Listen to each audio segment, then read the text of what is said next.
And it's amazing the way people... The Trump administration's rapid-fire cuts hitting the Department of Education this week, leaving half its staff out of a job and getting personal for parents, worried services may suffer with 1,300 employees gone, including half the Office of Civil Rights that takes in thousands of school discrimination complaints. They are the watchdogs. Parent and disability advocate Lindsay Latham anxious that will weaken federal oversight of special education programs kids like her son Calvin need. To make sure that their kid is being treated fairly and given the opportunity to learn like any other kid. If we go backwards, we are going to see such a regression in the most vulnerable population. While schools are run and nearly 90% funded at the state and local level, the federal education department is tasked with protecting students with disabilities, investigating discrimination,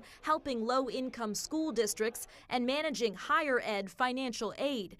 Education Secretary Linda McMahon says those core functions will continue. None of that's going to fall through the cracks. While acknowledging the deep staffing cuts are a step toward President Trump's ultimate goal. This directive to me clearly is to shut down the Department of Education. Though that would take an act of Congress. Some welcome a shrinking federal role. Wyoming Superintendent of Public Instruction says it'll cut red tape. Streamlining those funds to the states and putting us back in charge of our kids. Education innovator Mackenzie Price thinks it's time to reassess and reimagine how kids learn. What's been happening with our education system has not been working well. Frustrated at a lack of options for her own children, she started a network of private and now charter schools, Alpha schools, that use technology and AI to tailor to student needs. When we allow just really more innovation, providing more options is always a good thing. A new chapter for American education likely to fuel debate between Trump-backed school choice